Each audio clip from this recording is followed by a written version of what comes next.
हम लोगों ने डिडक्शन में नोट नंबर 1, 2 और 3 तीनों डिस्कस कर लिए थे। 80C से लेके 80CCE, फिर 80CCH एंड 80D। अब 80D जो सेक्शन है उसमें मेडिक्लेम कवर्ड था and health checkup expenses. 80CCH में अग्निपथ स्कीम और फिर 80C से लेके 80CCE तक, जिसमें से इधर पेंशन फंड कवर्ड था, CCD के अंदर नेशनल पेंशन स्कीम कवर्ड थी और 80C में काफ़ी सारे आउटफ्लोज दिए थे। अगर आप वो सारे आउटफ्लोज करोगे तो 80C में डिडक्शन मिलेगा। 80CCE एक रेस्ट्रिक्शन डालता है 80C, 80CCC और CCD 1 के ऊपर 1,50,000 मैक्सिमम। अब 80CCD सबसेक्शन 1 और 80CCD सबसेक्शन 1B, ये दोनों में से आप कोई भी सेक्शन पहले यूज़ कर सकते हो, बट असेसी के लिए बेनिफिशियल क्या होगा, 1B पहले यूज़ करना और फिर 1 बाद में। सो ये हम लोगों ने कल डिस्कस किया था। इधर हमने एक मेडिक्लेम पढ़ा था और इधर लाइफ इंश्योरेंस पढ़ा था। अब एक चीज़ याद करो, अगर आपके पेरेंट्स आपका लाइफ इंश्योरेंस प्रीमियम भरे, बोलो मिलेगा उनको डिडक्शन? आपके पेरेंट्स ने आपका लाइफ इंश्योरेंस भरा, आपके पेरेंट्स ने आपका मेडिक्लेम भरा, मेरे पेरेंट्स ने मेरा लाइफ इंश्योरेंस भरा, मेरे पेरेंट्स ने मेरा मेडिक्लेम भरा, मैंने मेरे पेरेंट्स का लाइफ इंश्योरेंस भरा, मैंने मेरे पेरेंट्स का मेडिक्लेम भरा। सो ये अपन ने 3 सेक्शंस कल 3 नोट्स डिस्कस की थी। मैंने आपको बोला भी था ये नोट नंबर 4 लिख के आना, that is 80DD, DDB and 80U। चलो डिस्कस करते हैं 80DD, DDB एंड 80U। अब ये जो 3 सेक्शंस हैं, पहला 80DD। अब 80DD जो है उसमें क्या दिया है, इधर देखो सब लोग। पहले तो ये सेक्शन अप्लाई होता है सिर्फ 2 ही लोगों को, resident individual and resident HUF। कल तक हमने जो भी प्रोविजन देखे थे उसमें सिर्फ लिखा था इंडिविजुअल एंड HUF, अभी लिखा है resident individual and resident HUF। सो ये प्रोविजन किसको अप्लाई होता है, रेसिडेंट इंडिविजुअल को एंड रेसिडेंट HUF को। अब इंडिविजुअल के केस में अगर उसके रिलेटिव और HUF के केस में उसके मेंबर्स, इंडिविजुअल के केस में उसके रिलेटिव्स एंड HUF के केस में उसके मेंबर्स, अगर रिलेटिव की बात करें तो parents, brother, sister, spouse and children. So ये सिर्फ रिलेटिव्स के डेफिनेशन में आएंगे। सो अगर रेसिडेंट इंडिविजुअल या रेसिडेंट HUF की बात करें तो इंडिविजुअल के केस में उसके रिलेटिव और HUF के केस में मेंबर्स, रिलेटिव्स में parents, brother, sister, spouse and children. अगर ये लोग डिसेबल है, डिसेबल का मतलब है हैंडीकैप, और प्लस ये लोग डिपेंडेंट है किसके ऊपर, इंडिविजुअल के ऊपर एंड HUF के ऊपर। ध्यान से समझो, ये लोग क्या है, डिसेबल है। कौन डिसेबल है, रिलेटिव या फिर मेंबर, और ये लोग डिपेंडेंट है। अब ये resident individual and resident HUF कहना इसे एक्सपेंसेस करेंगे ऑन मेडिकल ट्रीटमेंट, क्योंकि ये लोग डिसेबल है तो उनकी मेडिकल ट्रीटमेंट के ऊपर क्या किया जाएगा, खर्चा किया जाएगा। प्लस आज तुम समझो ये रिलेटिव ये इंडिविजुअल के ऊपर डिपेंडेंट है, तो ऐसा हो सकता है कि कल उठ के ये इंडिविजुअल की डेथ हो जाए, तो फिर ये रिलेटिव को कौन संभालेगा। तो इसीलिए ये इंडिविजुअल क्या करता है, अमाउंट डिपॉजिट करता है विथ इंश्योरेंस कंपनी। ये भी एक टाइप की पॉलिसी होती है, बट ये पॉलिसी ली जाती है मेनली फॉर पर्सन जो डिसेबल होते हैं, मतलब जो डिसेबल होते हैं उनकी डेथ पे पैसा नहीं मिलेगा, जिसपे वो लोग डिपेंडेंट है ना उनकी डेथ पे पैसा मिलता है। मेन ये इसीलिए ली गई है। ये it is similar to life insurance, but ये लाइफ इंश्योरेंस नहीं है, वो याद रखना। आप अमाउंट डिपॉजिट कर रहे हो विथ इंश्योरेंस कंपनी। अब क्या हो चुका, अब ये पर्सन कि आउटफ्लोज होना स्टार्ट हो गए। तो ये आउटफ्लोज को आप क्या करना, इग्नोर। ये आउटफ्लोज को आपको देखना ही नहीं है। आपको क्या मिलेगा, आपको डायरेक्टली मिलेगा स्टैंडर्ड डिडक्शन। आपको ये सेक्शन में स्टैंडर्ड डिडक्शन मिलेगा और स्टैंडर्ड डिडक्शन डिपेंड करता है ऑन परसेंटेज ऑफ डिसेबिलिटी। अगर पर्सन डिसेबल है लेस देन 40% तो कोई बेनिफिट नहीं, मोर देन और इक्वल टू 40% है और लेस देन 80% है तो फ्लैट 75,000 का डिडक्शन, एंड मोर देन और इक्वल टू 80% है तो 1,25,000 का डिडक्शन। ये 1,25,000 का जो डिडक्शन है वो कब मिलता है, जब मोर देन और इक्वल टू 80% डिसेबिलिटी होगी तब।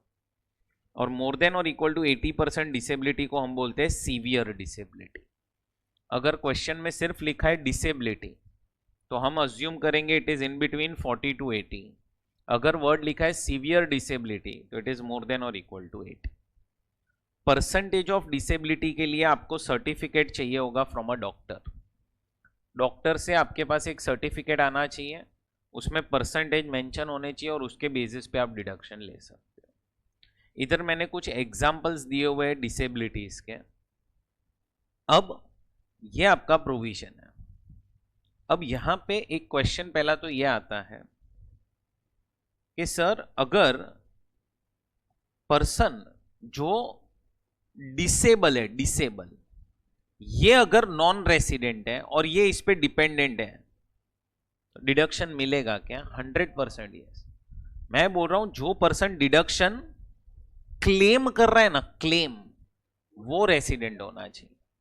जो पर्सन डिसेबल है वो रेसिडेंट हो या नॉन रेसिडेंट उससे फर्क नहीं पड़ता। नेक्स्ट, एक बैच में क्वेश्चन पूछा था कि सर एक मिस्टर ए है, उसकी फैमिली में 4 लोग हैं। अब ये चारों के चारों डिसेबल है और चारों के चारों इस पे डिपेंडेंट है, तो क्या ये मिस्टर ए को ये 75,000 और 1,25,000 सबका मिला के मिलेगा कि फिर पर इंडिविजुअल रहेगा? तो ये 75 और 1,25,000 पर पर्सन, मतलब जितने लोग डिसेबल है उतनी बार आपको बेनिफिट मिलेगा। नेक्स्ट, एक बैच में और एक क्वेश्चन आया था कि समझो सर मिस्टर ए है और उसका यहाँ पे ब्रदर है। अब ये ब्रदर जो है ना, ब्रदर, उस पे मिस्टर ए ने 1 रुपये का एक्सपेंस किया है, 1 रुपये का, बस 1 रुपये का खर्चा किया है। और ब्रदर की डिसेबिलिटी समझो मोर देन और इक्वल टू 80% है, तो क्या हमें 1,25,000 फ्लैट डिडक्शन मिलेगा? हमने खर्चा सिर्फ 1 रुपये का किया है और क्या हमें डिडक्शन 1,25,000 का मिलेगा? तो अब ध्यान से सुनना, स्टैंडर्ड डिडक्शन का मतलब ही ये होता है कि आपके जितने खर्चे हुए वो हमें देखने नहीं है। आपके खर्चे जितने हुए वो तो हमें देखने ही नहीं है, आपको हम फ्लैट डिडक्शन दे रहे हैं। बट अब मेरा एक पॉइंट यहाँ पे ये भी आता है, ये तो बैच में क्वेश्चन पूछा तो मैंने आंसर दिया, खर्चा कितना भी होगा अपने को वो नहीं देखना है, पर आपको स्टैंडर्ड डिडक्शन मिल जाएगा 75, 125। बट मेरा यहाँ पे एक डिस्कशन वहाँ पे ये हुआ था कि आप अगर 1 रुपये का खर्चा कर रहे हो, 1 रुपये का, तो हाउ यू विल प्रूव कि वो पर्सन आप पे डिपेंडेंट है? डिपेंडेंसी प्रूव ही नहीं हो पाएगी। इंस्टाग्राम पे काफी रील्स वायरल होती रहती है, एक्सपेंस ऑफ 1 रुपये एंड डिडक्शन ऑफ 1,25,000। गलत है वो चीज।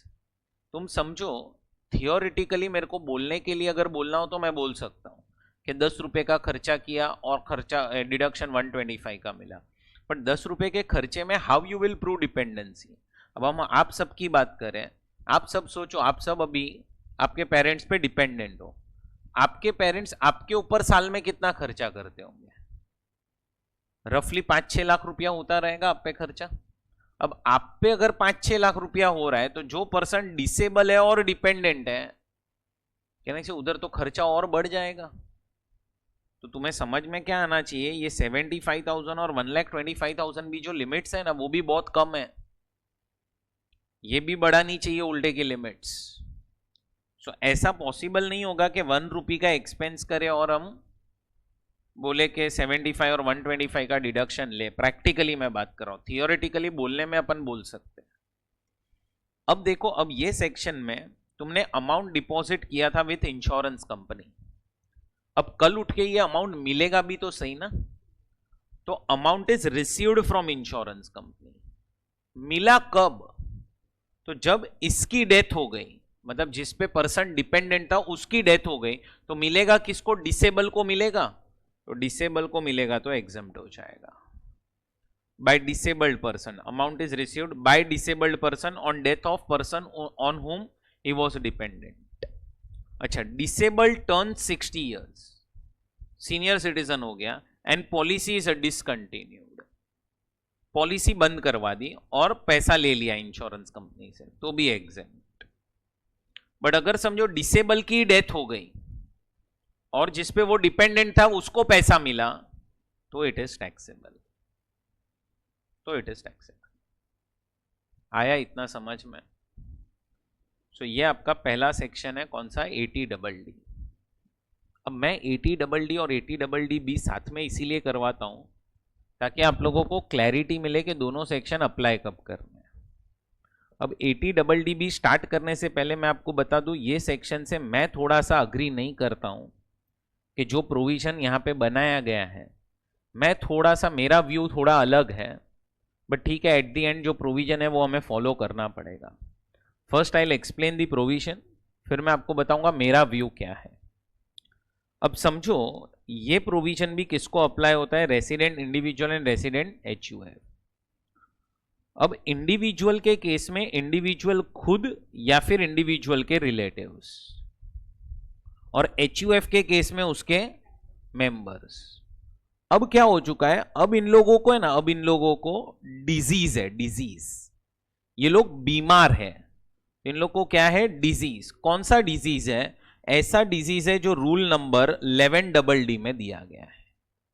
रूल नंबर 11DD जो है उसमें लिस्ट ऑफ डिजीज दिए हुए हैं, तो जो डिजीज रूल नंबर 11DD में दिए वैसा कोई भी एक डिजीज है। अब पहला difference between ATDD and ATDD, पहला डिफरेंस ये अप्लाई होता है डिसेबिलिटी पे, ये अप्लाई होता है डिजीज के ऊपर।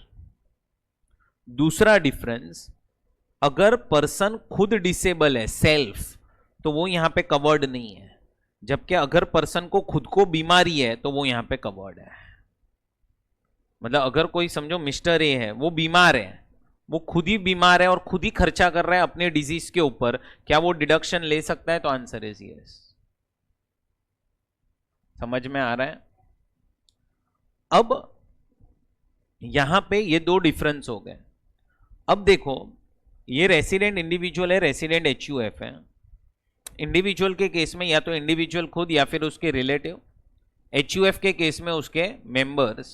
ये लोग को डिजीज है, कौन सा डिजीज है? जो रूल नंबर 11DD में मेंशन है, और ये लोग इसके ऊपर डिपेंडेंट है। अब ये लोग क्या करेंगे? एक्सपेंसेस करेंगे ऑन मेडिकल ट्रीटमेंट। अब ये प्रोविजन क्या बोलता है पता है? कि जो भी आपके एक्सपेंसेस हुए हैं ऑन मेडिकल ट्रीटमेंट, इसको आप कंपेयर करो किसके साथ? 40,000 के साथ। किसके साथ? दोनों में से पहले तो जो लोअर आया वो सिलेक्ट कर लो, लोअर सिलेक्ट करना। अच्छा, अब अगर जो पर्सन बीमार है, बीमार, वो रेसिडेंट सीनियर सिटीजन है, रेसिडेंट सीनियर सिटीजन, तो यही लिमिट हो जाएगी 1 लाख। 40 नहीं होगी, कितनी हो जाएगी? 1 लाख। कब? जो बीमार है वो रेसिडेंट सीनियर सिटीजन है। अच्छा, आपको एग्जाम में कंफ्यूज कैसे करेंगे पता है? जो बीमार है वो नॉन रेसिडेंट सीनियर सिटीजन है, तो लिमिट आएगी, 40 आएगी लिमिट। ऐसा नहीं कि डिडक्शन नहीं मिलेगा, डिडक्शन तो आपको मिलेगा, क्योंकि जो डिडक्शन ले रहा है वो रेसिडेंट होना चाहिए। जो बीमार है वो तो कोई भी हो, चलेगा। हाँ, बट अगर बीमार जो पर्सन है वो रेसिडेंट सीनियर सिटीजन है तो 1 लाख, और नहीं तो 40। तो अब आप एक्सपेंसेस ऑन मेडिकल ट्रीटमेंट को कंपेयर करो इसके साथ, दोनों में से जो भी लोअर आया वो पहले सिलेक्ट करो। और जो लोअर आया ना, अब ध्यान से सुनना, एक एग्जांपल लो कि समझो यहां पे मिस्टर ए है, यहां पे इसका ब्रदर है, ब्रदर को एक डिजीज है जो रूल नंबर 11DD में मेंशन है। ब्रदर का वो डिजीज के वजह से उसको हॉस्पिटल में एडमिट करना पड़ा। मिस्टर ए ने इधर खर्चे किए, समझो सब मिला के उसके खर्चे 60,000 के हुए थे। तो पहले तो आप इधर ले लो 60,000, 40 के साथ कंपेयर करो। क्या सिलेक्ट किया तुमने? 40 किया। अब समझो हुआ ये था, ये ब्रदर का है ना, ब्रदर का मिस्टर ए ने मेडिक्लेम लिया हुआ था, मेडिक्लेम। तो मिस्टर ए गया किसके पास? इंश्योरेंस कंपनी के पास, और उसने ये सारे बिल सबमिट किए 60,000 के। इंश्योरेंस कंपनी ने बदले में समझो कि इसको 20,000 रुपया दिया है, मेडिक्लेम लिया था ना अपन ने। तो अब ये प्रोविजन क्या बोलता है पता है? कि पहले लोअर सिलेक्ट करो, फिर तुम्हें जहां जहां से भी जिसने भी हेल्प की है ना, वो सब पैसा माइनस करो। That is amount received from insurance company. तो ये 20,000 माइनस कर दो। अब समझो कि मिस्टर ए एक कंपनी में काम कर रहा है XYZ लिमिटेड, और ये XYZ लिमिटेड को पता चला कि इसका ब्रदर एडमिटेड है हॉस्पिटल में, और ये XYZ लिमिटेड ने 5,000 की हेल्प कर दी।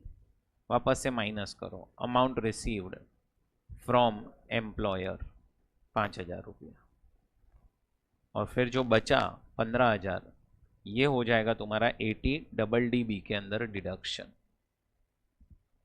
15,000 का तुम्हें डिडक्शन मिलेगा 80DDB में। बैठा दिमाग में? अब मैं क्या बोल रहा हूं, मेरे हिसाब से ये जो किया ना वो थोड़ा सा गलत है। मेरा बोलना क्या है कि आप ये लेस करो, मैं मना नहीं कर रहा हूं, पर मैं होता ना तो ऐसा प्रोविजन रखता। 60,000 खर्चा हुआ है, पहले जहां जहां से भी हेल्प मिल गई ना वो माइनस कर दो, तो मुझे पता चल जाएगा कि मेरे जेब से कितना खर्चा हुआ है, 35,000, और उसको मैं कंपेयर करता 40,000 के साथ, और लोअर मैं 35,000 का डिडक्शन देता। बट सेक्शन ऐसा नहीं बोल रहा है। सेक्शन क्या बोल रहा है? पहले खर्चे को लिमिट के साथ कंपेयर करो, और फिर जिसने भी हेल्प की वो माइनस करो। तो ये थोड़ा सा मेरे हिसाब से गलत जा रहा है, बट ठीक है, वो सेक्शन है, हमें फॉलो करना पड़ेगा। अब तुम और एक चीज नोट करो, अगर तुम्हें कोई पूछे what is the difference between 80DD and DDB, तो पहला डिफरेंस क्या था कि पहले तो वो प्रोविजन अप्लाई होता है अगर पर्सन डिसेबल है, तो ये प्रोविजन अप्लाई होता है अगर स्पेसिफाइड डिजीज है। तो सेल्फ कवर्ड नहीं है, यहां पे सेल्फ कवर्ड है। तीसरा, इधर हम एक्सपेंसेस को कंसिडर ही नहीं करते, बट इधर हम एक्सपेंस को ही कंपेयर करते हैं विथ लिमिट। बैठ रहा है दिमाग में? अब ये डिफरेंसेस है बिटवीन 80DD एंड DDB। सो अब अपने को क्या करना है, देखो, एक्सपेंसेस ऑन मेडिकल ट्रीटमेंट को कंपेयर करो किसके साथ?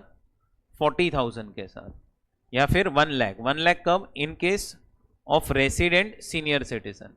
अच्छा, कौन रेसिडेंट सीनियर सिटीजन है? जिसको डिजीज है वो। And whichever is lower select करके amount received from insurance company minus करो, amount received from employer minus करो, आपको मिल जाएगा डिडक्शन अंडर सेक्शन 80DD। सो इसीलिए ये दो अलग अलग सेक्शन है, पहला डिसेबिलिटी के ऊपर है और दूसरा डिजीज। अब तुम्हारे क्वेश्चन दिमाग में क्वेश्चन आएगा कि सर चलो हमें ये समझा कि 80DD डिसेबिलिटी के लिए है, ये सेक्शन में, एक मिनट, डिसेबल अगर कोई पर्सन है तो डिसेबिलिटी के लिए 80DD बनाया गया कि 80DD में अगर कोई आपका रिलेटिव डिसेबल है तो यू कैन क्लेम डिडक्शन। अगर किसी को भी डिजीज है तो सेक्शन बनाया गया है 80DD जिसमें सेल्फ भी कवर्ड है एंड रिलेटिव भी कवर्ड है। बट अभी क्वेश्चन आता है कि समझो सर मिस्टर ए है और उसका ये ब्रदर है, ये ब्रदर डिसेबल है, ये ब्रदर को खुद की डिसेबिलिटी पे डिडक्शन लेना है। मतलब सेल्फ, खुद को कोई पर्सन खुद डिसेबल है और वो खुद की डिसेबिलिटी पे डिडक्शन लेना चाहता है, तो वो 80DD में तो ले ही नहीं सकता। 80DD भी तो आएगा ही नहीं ना, डिजीज के लिए है वो सेक्शन। अब क्या करें? तो इसीलिए उन्होंने बनाया 80U। 80U क्या बोलता है कि कोई पर्सन अगर खुद की डिसेबिलिटी पे डिडक्शन लेना चाहता है ना तो वो 80U में ले सकता है। तो अगर ब्रदर को खुद डिडक्शन लेना है तो 80U में जाए, बट 80U में एक कंडीशन है, क्या? कि उसका कोई भी रिलेटिव फिर 80DD में नहीं लेना चाहिए उसकी डिसेबिलिटी पे। और अगर ये 80 डबल डी में लेना चाहता है तो फिर ब्रदर तू 80 यू में मत लेना। मतलब अगर कोई पर्सन खुद डिसेबल है और वो खुद की डिसेबिलिटी पे डिडक्शन लेना चाहता है तो फिर वो ले सकता है। कौन से सेक्शन में? 80 यू। बट कंडीशन के उसका फिर कोई भी रिलेटिव 80 डबल डी में उसकी डिसेबिलिटी पे नहीं लेना चाहिए डिडक्शन। अरे भाई सिंपल है, डबल डिडक्शन नहीं होना चाहिए। तो इस तरह से डिसेबिलिटी के लिए 2 सेक्शंस हैं और डिजीज के लिए 1 सेक्शन है। तो ये नीचे आप लोगों को 80U करके मिल जाएगा। 80U का provision is same, flat 75 and 125 का ही डिडक्शन है। बस क्या याद रखना है कि आप अगर कोई पर्सन खुद डिसेबल है और वो खुद की डिसेबिलिटी पे डिडक्शन लेना चाहता है तो वो 80U में ले सकता है।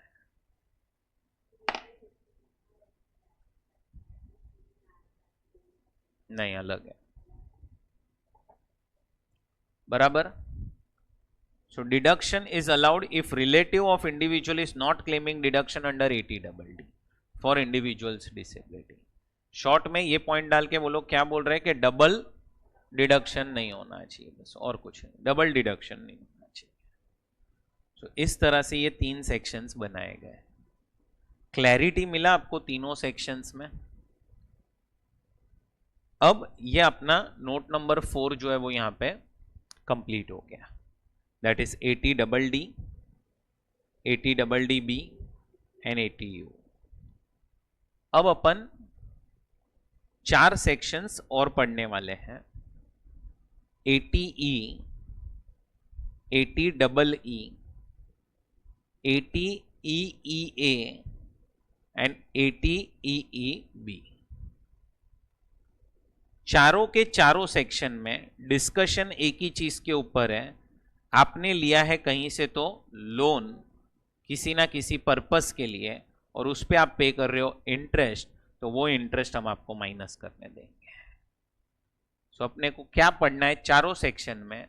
लोन क्या पर्पस के लिए लिया है, लोन अपन ने किससे लिया है, और लोन का कितना अपने को डिडक्शन, लोन पे जो इंटरेस्ट पे करेंगे उसका अपने को कितना डिडक्शन मिलेगा। खत्म, इतना ही पढ़ना है।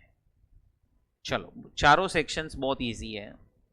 पहले तो ये प्रोविजन बोलो किसको एप्लीकेबल है? इंडिविजुअल। इंडिविजुअल ने क्या लिया, किससे लोन लिया है? बैंक, फाइनेंशियल इंस्टीट्यूशन या फिर चैरिटेबल इंस्टीट्यूशन। लोन क्या पर्पस के लिए लिया है? Higher education. बोलो क्या पर्पस के लिए लोन है? Higher education. हायर एजुकेशन मतलब क्या? After your 12th। After 12th आप कोई भी अगर एजुकेशन परस्यू करोगे तो दैट इज हायर एजुकेशन।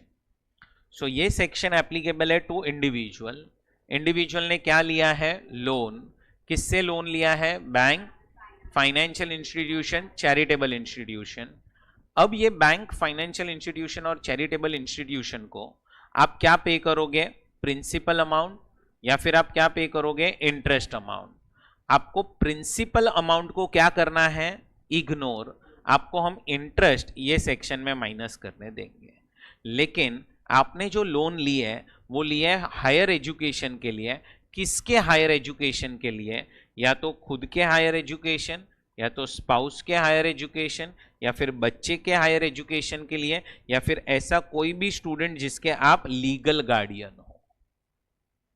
ये 4 लोगों के हायर एजुकेशन के लिए लोन ली गई है इन लोगों से। तो आप प्रिंसिपल अमाउंट भी पे करोगे, इंटरेस्ट अमाउंट भी पे करोगे। हम आपको प्रिंसिपल माइनस करने नहीं देंगे, इंटरेस्ट देंगे। एंड इंटरेस्ट जो है उसका पेमेंट होना चाहिए आउट ऑफ टैक्सेबल इनकम। थोड़ा सा याद करो, ये मैंने कल ही आपको 80D में एक्सप्लेन किया था।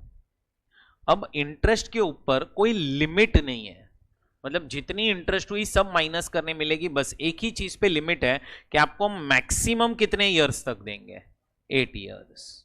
हाँ, अभी 8 साल के पहले ही सारी लोन का ही रीपेमेंट हो गया तो it will be either 8 years और it will be repayment of loan whichever is earlier. Whichever is earlier. बैठ रहा है दिमाग में आपके? अब एक चीज और समझो आपने लोन ली इन 22-23, बट बैंक और आपके टर्म्स ऐसे थे कि आप लोन ले लो 22-23 में, बट आपको इंटरेस्ट पेमेंट स्टार्ट करनी है 24-25 से, मतलब आपको इंटरेस्ट की पेमेंट 2 साल बाद से करनी है। तो अब आपका 8 साल का जो काउंटिंग है कि आपको ये सेक्शन में 8 साल डिडक्शन मिलेगा, ये 8 साल का काउंटिंग कब से होगा? 24-25 से। 24-25 से आपको काउंट करना है 8 साल, जब से आपने इंटरेस्ट पेमेंट स्टार्ट किया for first time. First time जब आपने इंटरेस्ट पेमेंट स्टार्ट किया तब से। आ रहा है समझ में? सो ये आप लोगों का पहला सेक्शन है 80E करके। सो 80E में क्या दिया हुआ है कि अगर आप लोगों ने क्या लिया है, बोलो, लोन, किस चीज के लिए लोन लिया है? फॉर हायर एजुकेशन, तो फिर हम आपको 80E में डिडक्शन देंगे। आया समझ में? चलो पहले ये नोट करो।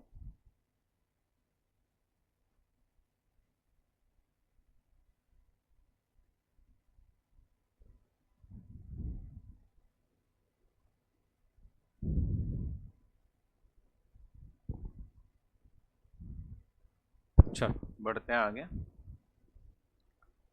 तो ये आपका 80E करके सेक्शन था, loan taken for higher education.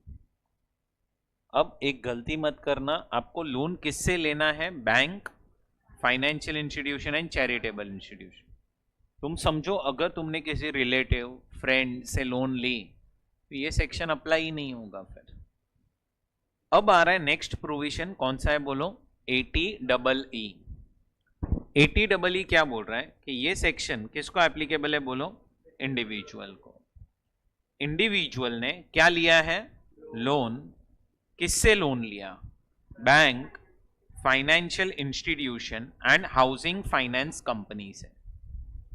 ये 3 लोगों से लोन लिया है। अच्छा, लोन क्यों लिया है? For acquisition of residential house property. अब ये हाउस प्रॉपर्टी जो है उसकी वैल्यू होनी चाहिए लेस देन और इक्वल टू, लोन का अमाउंट होना चाहिए लेस देन और इक्वल टू, और बहुत इंपॉर्टेंट, लोन सैंक्शन हो जानी चाहिए थी इन 16-17। क्या हो जानी चाहिए थी? सैंक्शन, मतलब पास हो जानी चाहिए थी। तो सर हमें ये सेक्शन आज क्यों पढ़ा रहे हो आप? क्योंकि ये ईयर तो चला गया है। तुम समझो आज अगर लोन सैंक्शन हुई ना तो ये सेक्शन कभी अप्लाई नहीं होगा। बट ऐसे लोग जिनकी लोन ऑलरेडी ये साल में सैंक्शन हो चुकी थी, आज भी अगर वो लोन आउटस्टैंडिंग है, कहने से ये सेक्शन आज भी अप्लाई होगा। तो ये सेक्शन किसको अप्लाई होगा? जिसकी लोन ऑलरेडी पास हो चुकी है।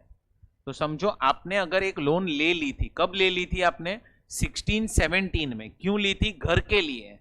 तो ये सेक्शन आज भी आपके बुक्स में अप्लाई हो सकता है विद कंडीशन के वो लोन अभी तक आउटस्टैंडिंग है। सो लोन अभी तक आउटस्टैंडिंग है तो आपको ये सेक्शन आज भी अप्लाई होगा। अब ये सेक्शन में क्या लिखा है कि इंडिविजुअल के पास और कोई घर नहीं होना चाहिए, ये उसका पहला घर होना चाहिए। अब इंडिविजुअल क्या पे करेगा? इंटरेस्ट। हम इंटरेस्ट माइनस करने देंगे मैक्सिमम 50,000 पर एनम। बट अब तुम्हारे दिमाग में नहीं इधर आना चाहिए डाउट कि सर ये सेक्शन बनाया क्यों है? क्योंकि हाउस प्रॉपर्टी के लिए अगर हम लोन लेते तो आपने हमें पहले से ही सिखाया है क्या कि 24B करके सेक्शन है, उसमें अपने को इंटरेस्ट ऑन लोन माइनस करने मिलता है। तो अब मैं क्या बोल रहा हूं, 24B तो सेक्शन है ही, तो फिर 80EE की क्या जरूरत है? अब तुम समझो 80EE की जरूरत कैसे आएगी। प्रॉपर्टी आपकी 3 टाइप की हो सकती है, LOP, SOP। आप मुझे बताओ ना, आप ये घर खरीदोगे तो उसको क्या रखोगे आप लोग? LOP रखोगे, DLOP के SOP? सोचो थोड़ा। पहला ही घर है आपका तो क्या रखोगे आप उसमें? 100% SOP रखोगे। जब आपके पास और कोई घर ही नहीं है तो कहने से इसको आप SOP ही रखोगे। अब तुमने लोन उठाई, तुम्हारा जो इंटरेस्ट का अमाउंट है ना, इंटरेस्ट का अमाउंट समझो वो आया 2,70,000 फर्स्ट ईयर में।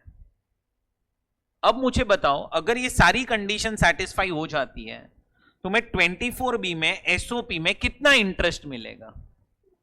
2 लाख ही मिलेगा। वो तो 4 कंडीशन तो हो ही रही है satisfy, loan should be taken, वो सब तो हो ही जाएगा सेटिस्फाई, उसमें कोई दिक्कत नहीं है। तो 2 लाख उधर मिला, अभी भी तुम्हारा इंटरेस्ट कितना बचा, तो लेके आओ ना उसको 80EE में, ले लो इधर 50,000 का डिडक्शन। और समझ में आ रहा है? तो जब तुम 24B यूज कर लो उसके बाद तुम 80EE में आओ। बट 80EE में आने के लिए तुम कंडीशंस देखो इन्होंने कितनी सारी डाल दी है। पहले तो तुम समझो कि ये मेट्रो सिटीज में तो घर तुम खरीद ही नहीं सकते हो, ऐसे तो पॉसिबल ही नहीं, 50 लाख का घर है मेट्रो सिटीज में। तो जो नॉन मेट्रो सिटीज है उधर यू कैन से ये बेनिफिट दिया गया है कि चलो यार तुम एक घर खरीद लो, तुम्हारे पास घर नहीं है तो हम तुम्हें और बेनिफिट दे रहे हैं। बट तुम आज घर खरीदने जाओगे तो फिर ये प्रोविजन आज के दिन में तो अप्लाई होगा ही नहीं। सो ये सेक्शन पहले तो अप्लाई किसको होता है बोलो? इंडिविजुअल। क्या लिया है उसने? लोन। किससे लोन लिया? Bank, financial institution and housing finance company से। क्या पर्पस के लिए लोन लिया है? For acquisition of house property. House property की वैल्यू कितनी होनी चाहिए? लोन कितना होना चाहिए? लेस देन और equal to 35 lakh. Loan sanction हो जानी चाहिए इन, और आपके पास और कोई घर होना, तब हम आपको इंटरेस्ट मैक्सिमम 50 माइनस करने देंगे। अब ये सेक्शन के बाद और एक सेक्शन आया 80EEA करके। 80EEA में क्या लिखा है कि वापस से प्रोविजन किसको अप्लाई होता है बोलो? क्या लिया है उसने? किससे? क्या पर्पस के लिए लोन लिया है? Acquisition of house property. And अब इधर घर की वैल्यू, कौन सी वैल्यू? स्टैंप ड्यूटी वैल्यू होनी चाहिए लेस देन और equal to 45। HDV should be less than और इक्वल टू 45। इधर तो घर का वैल्यू लिखा है ना लेस देन और इक्वल टू 50, इधर है लेस देन और equal to 45 HDV, stamp duty value. आ रहा है समझ में? HDV is different and this value is different. This is agreed value. ये HDV है। और अब तुम्हारा लोन सैंक्शन हो जाना चाहिए था 19 से लेके 22 के बीच में, तो हम तुम्हें ये सेक्शन में इंटरेस्ट माइनस करने देते हैं मैक्सिमम 1,50,000। आपके पास और कोई घर नहीं होना चाहिए। मतलब तुम देखोगे तो वापस से ये सेक्शन आज के दिन पे तो अप्लाई होगा ही नहीं, लोन सैंक्शन हुआ तो। बट जिसका लोन ऑलरेडी सैंक्शन हो चुका था पास्ट में, यानी से उसके केस में आज भी ये सेक्शन अप्लाई होगा। अब आपको वो लोग एग्जाम में कंफ्यूज कैसे करेंगे? एक मैंने एमसीक्यू रीड किया था कि एक पर्सन का लोन सैंक्शन हुआ था 40 lakhs which was 80% of stamp duty value, और फिर सब डिटेल्स दी हुई थी क्वेश्चन में। अब याद रखना ऐसे केस में ना तुम्हें 80EEA में डिडक्शन नहीं मिलेगा। क्यों? तुम कंफ्यूज कहां होते हो पता है? तुम्हें ये 40 lakhs दिखता है, तुम्हें याद आता है 45, तुम्हें लगता है सेक्शन इज एप्लीकेबल। अंडरस्टैंड, ये 40 lakhs लोन है विच इज 80% ऑफ HDV, इसका मतलब HDV इज 50 lakhs, इसीलिए सेक्शन अप्लाई नहीं होगा। समझा? 80EEB। EEB में क्या है? वापस से एक इंडिविजुअल ने क्या लिया है? लोन। किससे लोन लिया? Bank, financial institution and NBFC से। क्या पर्पस के लिए लोन लिया है? For purchase of electric vehicle. अब तुम इंटरेस्ट पे करोगे तो हम तुम्हें इंटरेस्ट माइनस करने देंगे मैक्सिमम 1,50,000। तुम्हारी लोन सैंक्शन हो जानी चाहिए 19 से लेके 23 के बीच में। मतलब अब जो लास्ट के 3 सेक्शंस अपन ने किए, एक आपने लिखा वो वैलिड है आज भी लोन लोगे तो, बट ये 3 सेक्शंस तो कहने से एट प्रेजेंट लोन ली तो पॉसिबल ही नहीं है। जिसने ऑलरेडी लोन ले लिए उनके बुक्स में आज भी ये सेक्शन आ सकता है। इजी है सारे सेक्शंस। 4 सेक्शंस अपन ने किए, 80E, 80EE, 80EEA and 80EEB। अब यहां पे और 2 सेक्शंस अपन डिस्कस करते हैं। 80E वाली सीरीज खत्म हो गई, अब आ रहे 2 सेक्शंस 80TTA एंड 80TTB। बराबर, पहले ये खत्म कर देते हैं। बहुत इजी है। अगर तुम्हारा बैंक में सेविंग्स अकाउंट है तो क्या मिलेगा सेविंग्स अकाउंट पे? जो टैक्सेबल होगी अंडर अदर सोर्सेस।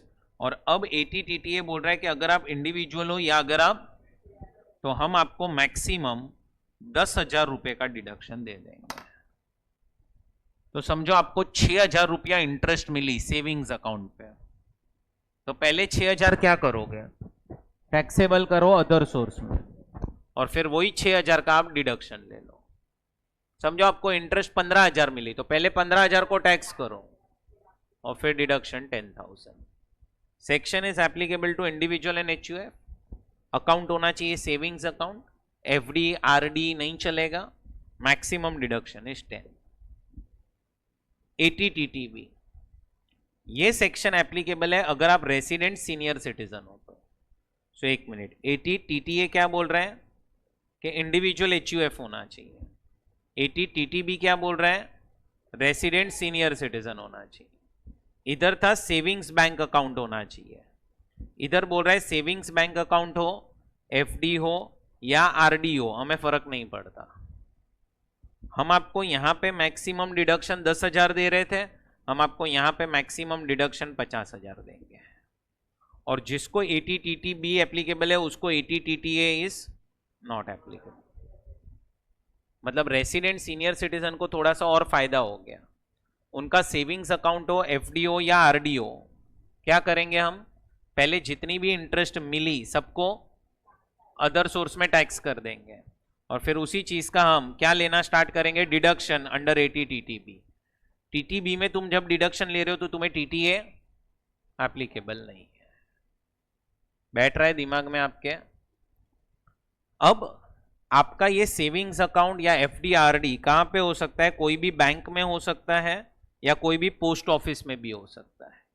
बैंक में भी चलेगा, even cooperative bank and post office, कहीं पे भी आपका सेविंग्स अकाउंट हो, कहीं पे भी आपका एफडी अकाउंट हो, कहीं पे भी आपका रिकरिंग डिपॉजिट हो, चलेगा। बट याद रखना this provision applies to resident senior citizen and ये प्रोविजन अप्लाई होता है इंडिविजुअल एंड एचयूएफ को। अब और एक कनेक्टिंग प्रोविजन है सेक्शन नंबर 1015। जब तुम्हारे सामने सेक्शन 10 आ जाए समझ लो कुछ ना कुछ एग्जम्प्ट होने वाला है। Interest on savings account with post office. अब याद रखना ये सेक्शन अप्लाई होता है अगर आपका पोस्ट ऑफिस में क्या है? सेविंग्स अकाउंट है तो ही। सेविंग्स अकाउंट है विथ पोस्ट ऑफिस तो ही ये सेक्शन अप्लाई होता है। अब ये सेक्शन में क्या लिखा है कि अगर आपका सेविंग्स अकाउंट है विथ पोस्ट ऑफिस, अगर आपके सिंगल नाम पे है वो अकाउंट, तो हम आपको 3,500 की इंटरेस्ट एग्जेम्प्ट करेंगे। एंड अगर ज्वाइंट नाम पे अकाउंट है तो दोनों को 3.5 मतलब 7,000 की इंटरेस्ट एग्जेम्प्ट हो जाएगी। ज्वाइंट नाम पे है तो 7,000, इंडिविजुअल के नाम पे है तो 3,500। अब याद रखना, तुम्हें एग्जाम्पल दे रहा हूं, समझो आपको बोला गया है क्वेश्चन में interest on post office savings account, आपको इंटरेस्ट मिली है 10,000 की। ये केस 1 है एंड केस 2 है, समझो 20,000 की इंटरेस्ट। तो अब तुम क्या करोगे अगर ऐसा क्वेश्चन दिया है तो पहले जाओ इनकम फ्रॉम अदर सोर्सेस में लिखो interest on post office savings account 10,000 and 20,000, इसमें से एग्जेम्प्ट करो अंडर सेक्शन 1015 3.5 के एंड 3.5 के। तो नेट लिख दो बाहर 6.5 के 16.5 के, और फिर जाओ 80 TTA या 80 TTB जो भी तुम्हें सेक्शन एप्लीकेबल है। TTA एप्लीकेबल होगा तो 6,500 मिल जाएगा, TTB में भी 6,500। TTA एप्लीकेबल होगा तो 10,000 इधर डिडक्शन मिल जाएगा और इधर तो 16,500 पूरा मिल जाएगा। तो पहले एग्जम्पशन ले लो और फिर डिडक्शन में जाना। बट ये कब? जब आपको पोस्ट ऑफिस से इंटरेस्ट मिल रही है तब। समझो आपको मैं बोलूं interest on savings account with bank 6,000 interest मिली, 16,000 इंटरेस्ट मिली, तो directly income from other sources में 6,000 और 16,000 लिख दो, और फिर जाओ डायरेक्टली अंडर टीटीए और टीटीबी, 6,000, 10,000, 6,000, 16,000। अच्छा, दोनों नहीं आएगा, टीटीए और टीटीबी दोनों में से कोई भी एक होगा। पोस्ट ऑफिस में पहले ये 3,500 का एग्जम्पशन लेना है।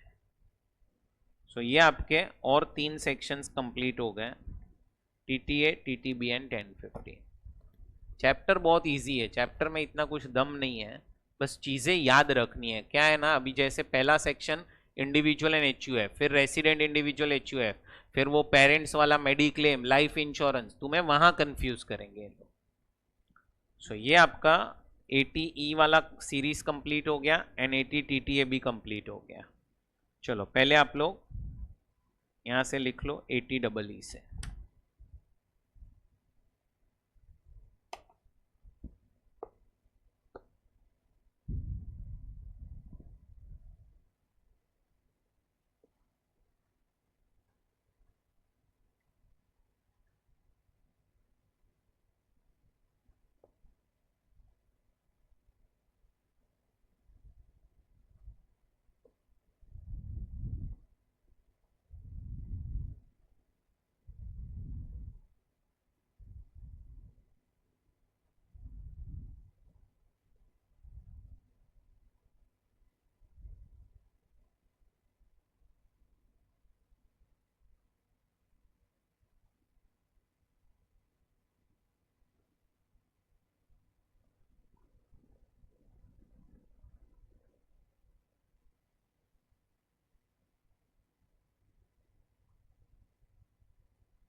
चलो डन। अभी आप लोग ये एग्जांपल्स लिख लो।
चलो बढ़ते हैं आगे। अब फ्रेंड्स नेक्स्ट जो प्रोविज़न हमें डिस्कस करना है अभी वो है section number 80 GGA, 80 GGB, 80 GGC, 80 G and 80 double जी। तुम्हें अगर याद हो तो मैंने इसमें से 2 सेक्शंस कर लिए हैं पहले से ही। GGB और GGC मैंने आपको बिजनेस एंड प्रोफेशन में करवा दिए हैं, पॉलिटिकल पार्टी के रिलेटेड है। चलो स्टार्ट करते हैं पहले GGA से। देखो हमने पता है एक सेक्शन पढ़ा था साइंटिफिक रिसर्च करके, फिर हमने और एक किया था national fund for rural development urban poverty eradication programme. अगर आप बोलो क्या दे रहे हो, डोनेशन, कहाँ पे, साइंटिफिक रिसर्च के लिए या फिर इन national fund for rural development urban poverty eradication programme में। तो इसके अंदर अब ध्यान से सुनना, मैंने आप लोगों को करवाया था एक सेक्शन नंबर 35 जो बोलता है कि आप साइंटिफिक रिसर्च के लिए डोनेशन दो, हम आपको डिडक्शन दे देंगे। और एक सेक्शन था 35 CCA जिसमें लिखा था कि आप national fund for rural development या फिर अर्बन पॉवर्टी इरेडिकेशन प्रोग्राम के लिए डोनेशन दो, हम आपको डिडक्शन दे देंगे। अब यहाँ पे क्वेश्चन क्या आता है कि सर ये दोनों चीज़ें तो हमने पढ़ी थी अंडर बिजनेस एंड प्रोफेशन। तो फॉर एग्जाम्पल देव, आप अभी इनकम कमा रहे हो under the head business and profession, तो आप अगर ये दो सब जगह पे डोनेशन दोगे तो आपको ये सेक्शन में P&L में एक्सपेंस माइनस करने मिल जाएगा। सो ये जो डोनेशन है वो आप क्या कर सकते हो, P&L अकाउंट में डेबिट कर सकते हो, आप इसको एज अ एक्सपेंस क्लेम कर सकते हो। बट मेरा क्वेश्चन ये आ रहा है कि मैं समझो एक सैलरी अर्नर हूं, या मेरी इनकम आ रही है under the head house property, या मेरी इनकम आ रही है कैपिटल गेन्स या अदर सोर्स में, not under the head business and profession. अब मैं एक सैलरी अर्नर हूं या मैं एक हाउस प्रॉपर्टी इनकम मेरी आ रही है या कैपिटल गेन्स या अदर सोर्स, एंड मैं अगर ये सब जगह पे डोनेशन दूं तो क्या, मेरे केस में तो सेक्शन 35 और 35 CCA अप्लाई नहीं हो सकता। मतलब अगर आपकी ग्रॉस टोटल इनकम के अंदर बिजनेस एंड प्रोफेशन की इनकम है, includes is equal to business and profession income, तो दिक्कत ही नहीं है। बट अगर आपके ग्रॉस टोटल इनकम में बिजनेस एंड प्रोफेशन की इनकम नहीं है तो क्या, तो इसीलिए बनाया गया कि ये सब जगह आप डोनेशन दोगे तो हम आपको दे देंगे डिडक्शन अंडर सेक्शन 80 GGA। तो 80 GGA किसको एप्लीकेबल है, जो लोगों की income business and profession head से नहीं आ रही है। आपकी बिजनेस एंड प्रोफेशन हेड से इनकम नहीं आ रही है ना, तो ये सेक्शन एप्लीकेबल है। और अब यहां पे क्या दिया गया है कि अगर आपका डोनेशन 2000 से ज्यादा है तो ये सेक्शन बोल रहा है कि मोड ऑफ पेमेंट होना चाहिए अदर देन कैश। बोलो क्या होना चाहिए, अदर देन कैश। अच्छा, तो आपने कहीं पे 50,000 डोनेशन कर दिया इन कैश, पूरा का पूरा 50 गया, मिलेगा ही नहीं। ऐसा नहीं है कि 2000 के एक्सेस जो गया वो नहीं मिलेगा, पूरा ही नहीं मिलेगा फिर। सो इसीलिए आया सेक्शन नंबर 80 GGA।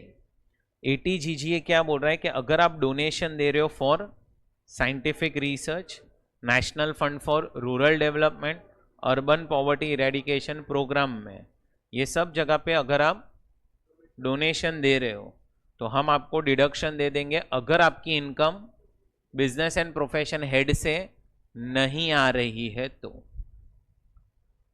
फिर हमने 80 GGB और 80 GGC पढ़ा था।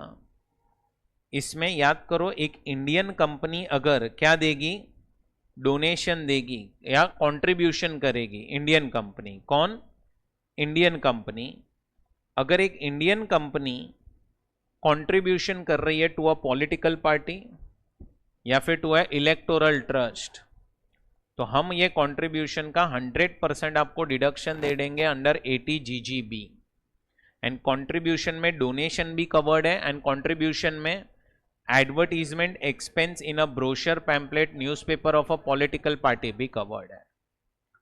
बट अगर समझो एक इंडियन कंपनी नहीं है, लोकल अथॉरिटी नहीं है और एजेपी नहीं है, उसके अलावा लोग अगर कंट्रीब्यूशन दे रहे हैं पॉलिटिकल पार्टी या इलेक्टोरल ट्रस्ट को, तो जीजीसी में डिडक्शन मिलेगा और यहां पे कंट्रीब्यूशन में सिर्फ डोनेशंस आएंगे।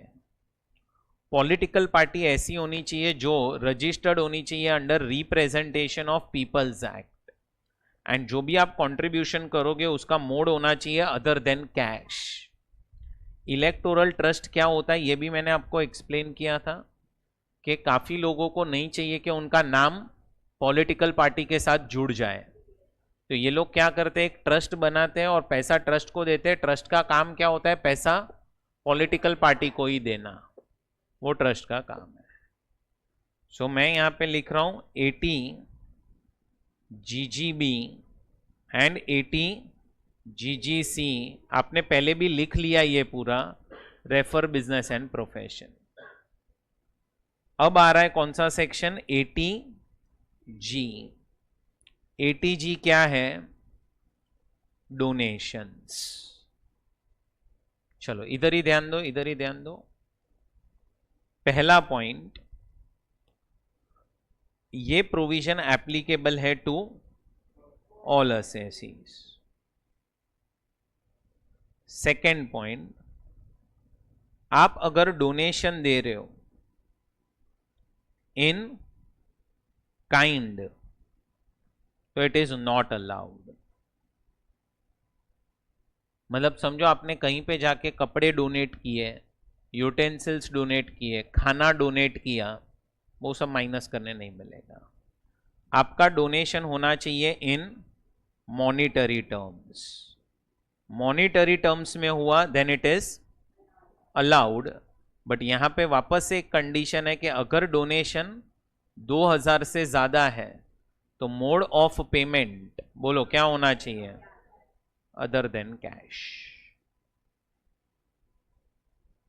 अदर देन कैश होना चाहिए मोड ऑफ पेमेंट, अगर 2000 से ज्यादा है तो।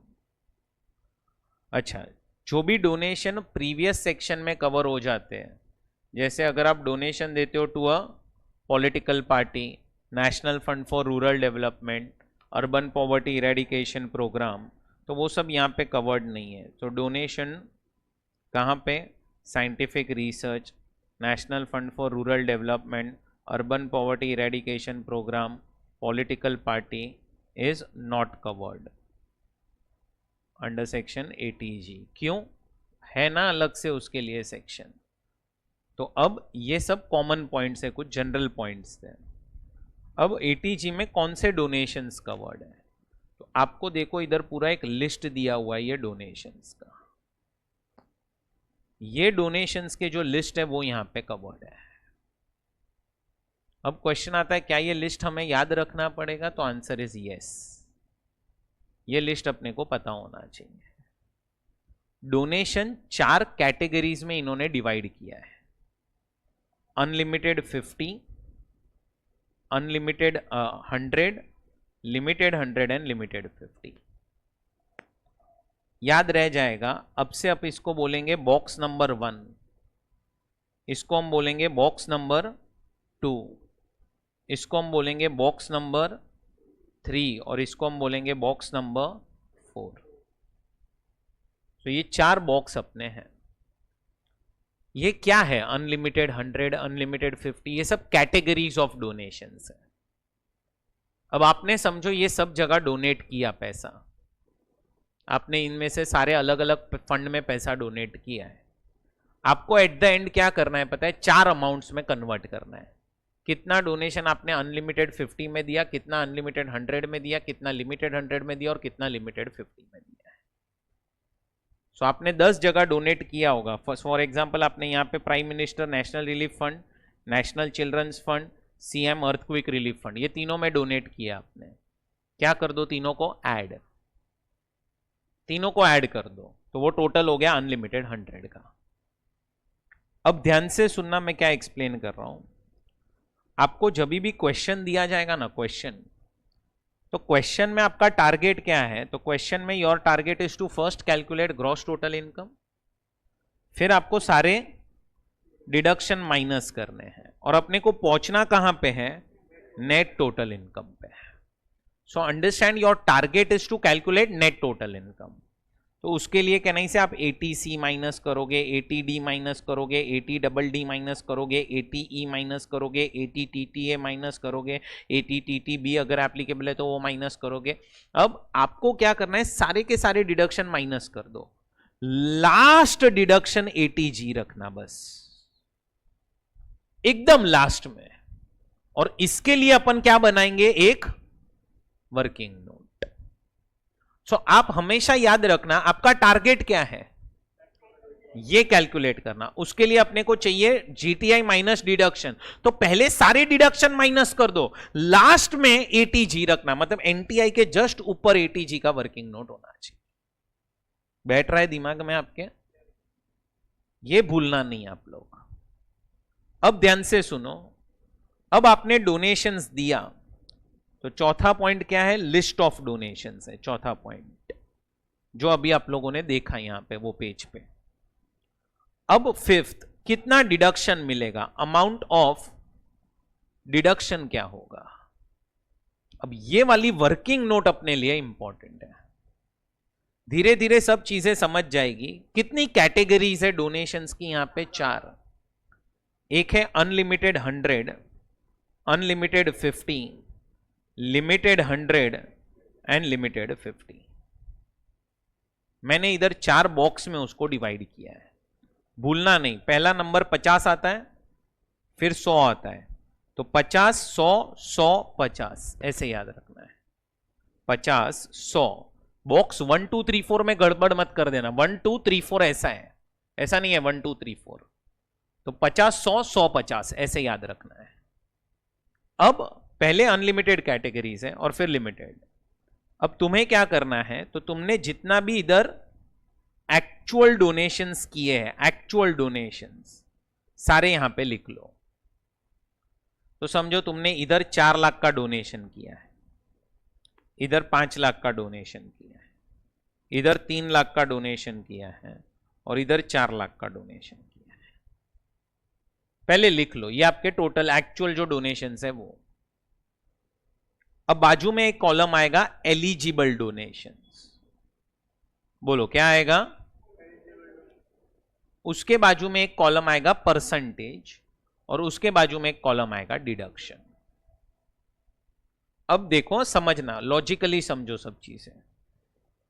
क्या है ये कैटेगरी का नाम क्या है, इसका, इसका और इसका, ये 150 परसेंटेजेस है। क्या है 150 चलो अब ध्यान से सुनना। पहला कैटेगरी कौन सा है, ये कैटेगरी क्या है, और अनलिमिटेड 100 और ये अनलिमिटेड 50। पहला वर्ड क्या है, वर्ड अनलिमिटेड। अब अनलिमिटेड में ना दिमाग नहीं चलाना है, जितना तुमने डोनेट किया सारा एलिजिबल, अनलिमिटेड, कोई लिमिट नहीं है इसके ऊपर, जितना डोनेट करोगे सारा का सारा एलिजिबल। और जो एलिजिबल आया उसका 100% डिडक्शन, और जो एलिजिबल आया उसका 50% डिडक्शन, खत्म। अनलिमिटेड वर्ड पहला है, अनलिमिटेड मतलब जितना डोनेट करोगे पहले तो सब एलिजिबल हो जाएगा। और अनलिमिटेड 100 में किया तो 100% डिडक्शन, अनलिमिटेड 50 में किया तो 50% डिडक्शन। तो इधर तो कुछ दिमाग ज्यादा चलाना ही नहीं है अपने को। और अब तुम्हें समझ में आ रहा हो तो नेक्स्ट कैटेगरी थोड़ा सा तुम्हें आइडिया आ गया होगा कि ये लिमिटेड 100 और लिमिटेड 50 में हमें क्या करना पड़ेगा। तो हमें ये जो एक्चुअल डोनेशन है उसको कंपेयर करना पड़ेगा किसके साथ, एक लिमिट के साथ।